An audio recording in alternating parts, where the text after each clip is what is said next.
What's up, everybody, and welcome to Breaking Biotech, everybody's favorite biotech podcast. My name is Matt, and thanks a lot for joining me today. If you like what I'm doing, please like, subscribe, leave a comment, let me know what you think. Today we're going to be talking about Esperion Therapeutics, and we're going to then follow up with a short portfolio update. So we're going to talk about all things cholesterol today. So just to jump into it, Esperion's been hammered the last few months based on an update they gave on one of their trials. So we're going to talk about that. We're going to talk about what I see in the future for them, and also going to set up or give a bit of context on the cholesterol drug industry right now. So really one of the first drugs to come on the market that had a significant impact on lowering LDL-c were the statin drugs. So many companies came out with different drugs, and those were all very effective at lowering LDL-c. And that correlated somewhat to improving outcomes when it came to different cardiovascular disease events, so stroke, heart attack, things like that. So that was kind of controversial, and a lot of large-scale studies have come out to actually show that there is a correlation between lowering LDL-c and improving outcomes when it comes to these major events.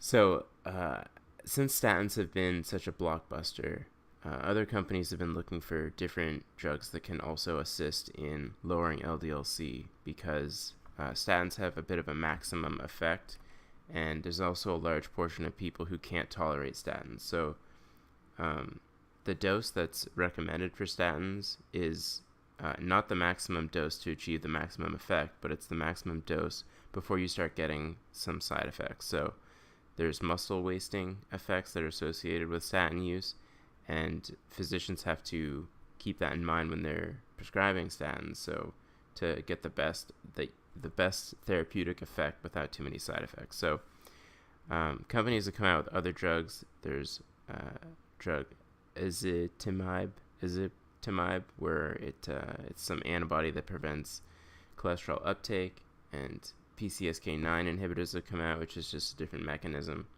to lower LDL-c. So Esperion has a different drug, like I said, Bempedoic Acid, BA, and it's a oral once daily taken treatment, and it's able to also reduce LDL-c without too many side effects. So to kind of get into where we're at today, PCSK9 inhibitors have been on the market for a few years now, and there's been a lot of large-scale outcome trials to show that it does, in fact, improve long-term outcomes when it comes to cardiovascular disease. So these drugs are effective and they're safe, and the thing that people don't like, though, is a lot of them are injections. I think they've come out with some other forms of it, but they're injections, and they're very, very expensive. So I think a treatment is like $15,000 or something. And Esperion sees this as an opportunity because they're pricing their BA drug at under $5,000. So they're trying to go after this market that can't afford or doesn't have access to something like a PCSK9 inhibitor. And the rollout of PCSK9 inhibitors has actually been kind of poor. So a lot of formularies won't cover it, and it might be due to the price, and it might be due just to the cost effectiveness of it, because a lot of patients who have effective statin therapy, for them to get additional lowering effects by PCSK9, some insurance companies just don't think it's worth it. So Esperion hopes to capitalize on this, and I think they're doing a great job so far. Their stock has been all over the place. I think there's been a lot of hype based on whether or not the FDA is going to require them to do a large-scale safety study. And I have some thoughts on that, but I think first I'm just going to talk about the latest drop here. So in May, they announced some trial results, and one of them that got people very nervous is these fatalities that were unrelated to the treatment study. So they had 13 patients die as opposed to 2 on placebo, 13 that were treated with BA, and this got a lot of people very nervous, even though it was unrelated to the study treatment.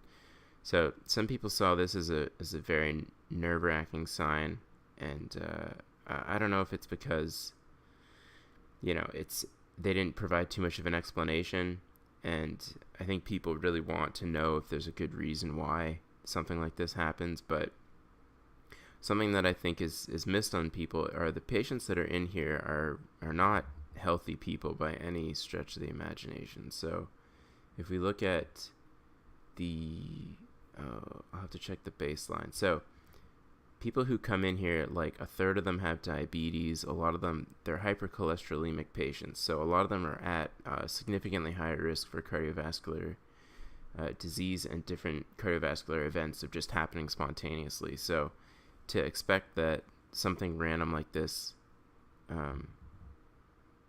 could happen is not unforeseen.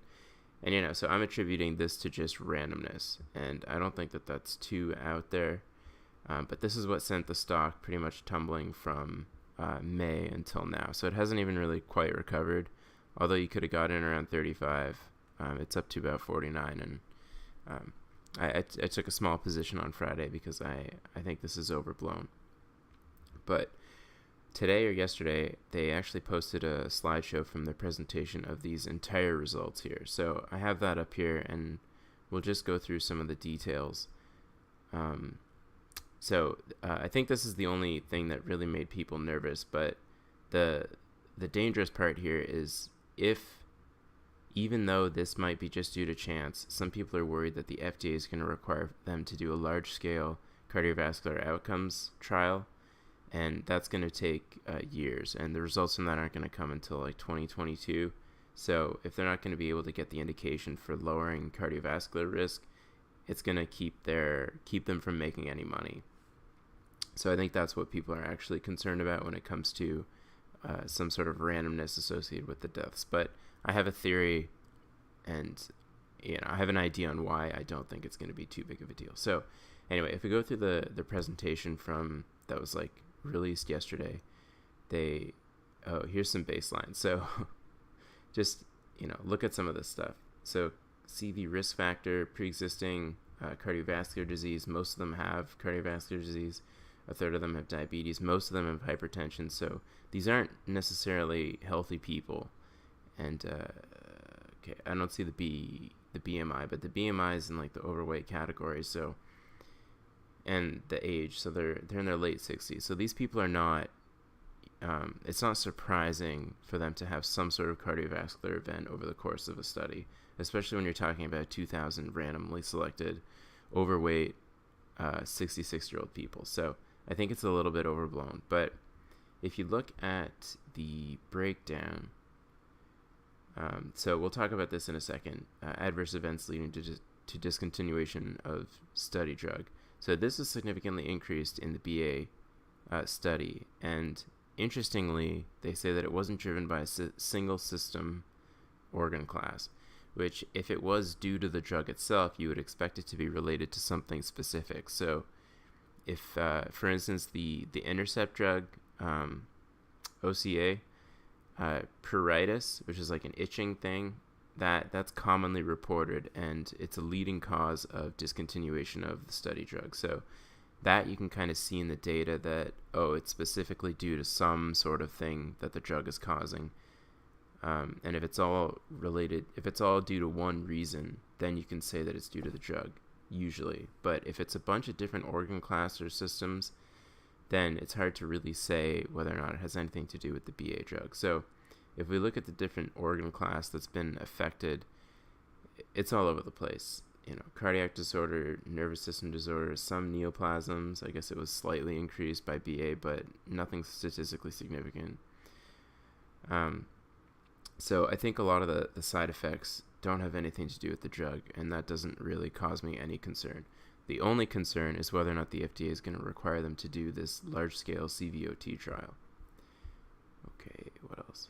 But so with this large-scale study, though, they did see a big decrease. So I haven't gone into the effectiveness of the drug, but it's pretty much across the board. They get about 20 to 30% decrease in LDL-c, and that's usually either on top of statin treatment or on top of PCSK9 inhibitor treatment, or whether it's in combination with ezetimibe. So the two, God, I hope I'm saying that right, but so the two products they're going to release is BA on its own or BA plus ezetimibe in a once daily treatment. Okay, so besides this data that we see today, in May they put out this presentation that combined a bunch of safety data, and I put it down here. So if you just look at it, maybe I'll increase the size here. So fatal AEs unrelated to the study drug, and there's like data committees that meet once a quarter to assess whether or not it's actually due to the study drug. It's supposed to be independent.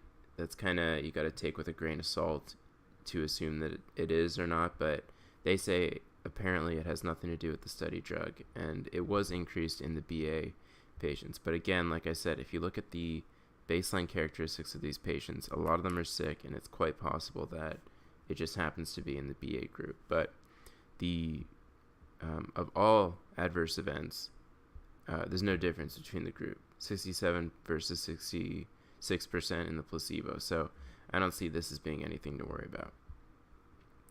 So I also have out here the different trials that they're going to do. So they're doing one of these CVOT large-scale studies, and I think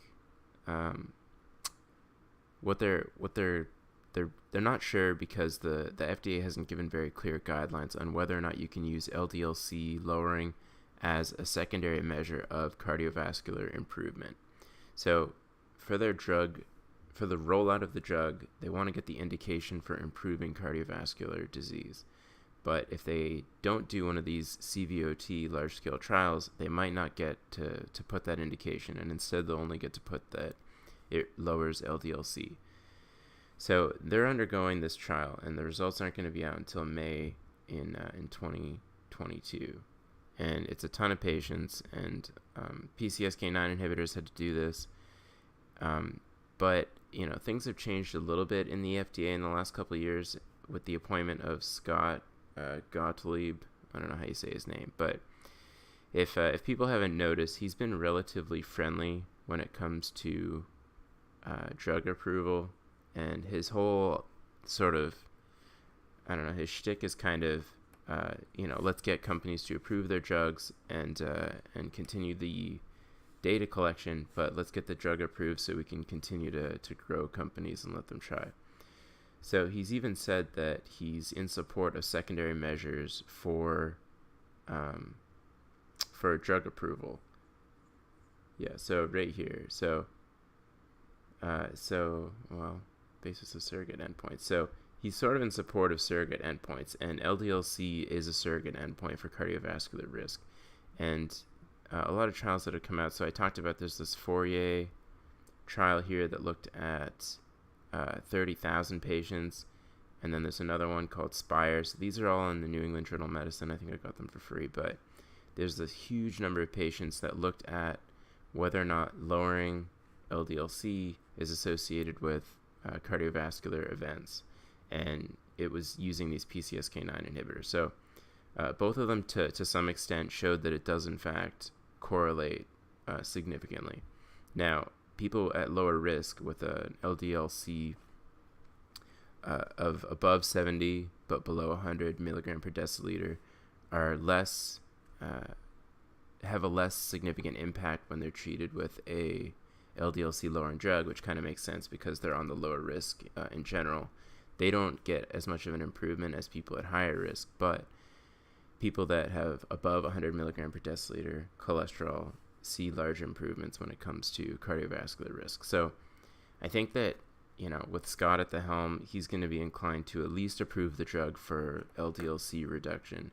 Now, whether or not they actually approve it for the indication of reducing cardiovascular risk is kind of a gamble, but I'm willing to go along with it and see, only because I think the drug actually does work, and given the number of patients that they've treated so far and all the studies that they've conducted, so I've got all the things here, I'm pretty confident that even if they don't see even if they don't get the indication right away, I think doctors are going to actually prescribe it as well as they can to lower LDL-c and improve cardiovascular risk. So, yeah, it doesn't worry me too much. Yes. Okay. So the other thing that I wanted to mention, So I won't touch on this too much, but this is an interesting story. So these CETP inhibitors are a different class of drug that were actually poised to be very exciting in the cholesterol field because they were supposed to increase HDL cholesterol while lowering LDL-c. And they failed due to excess deaths and lack of efficacy. So a lot of these large-scale trials that they had to do didn't show any efficacy when it actually came to improving cardiovascular outcomes. So it's not a slam dunk necessarily if you get the LDL-c reduction, and that doesn't necessarily mean that you're going to get an improvement in clinical outcomes. So some studies that looked at the details of this found that if you measure the intima media thickness, which somehow you can do, there was no difference between this and one of these CETP inhibitors. So it's kind of interesting if you get into the real details of this and figure out whether or not it actually is the LDL-c that's important when it comes to improving cardiovascular health. So yeah, so it's complicated because none of these drugs made it to trial, and even one of the successful trials here, Merck wasn't interested in taking it and filing an NDA for some reason. So they showed a good benefit, a modest benefit, but Merck decided not to continue to file the NDA. So, Esperion is very much dedicated to their drug, and I think because they see such a dramatic improvement in LDL-c lowering when it's added to different drugs as well, I think that they think that it has a very good chance of improving people's outcomes and also, attracting a lot of interest given how much cheaper they're going to list it compared to the PCSK9 inhibitors. So some of the risks involved are the lowering of the cost of PCSK9. So if they see the companies that have these drugs, if they see that a lot of new players are coming on, they're probably going to be forced to lower the drug.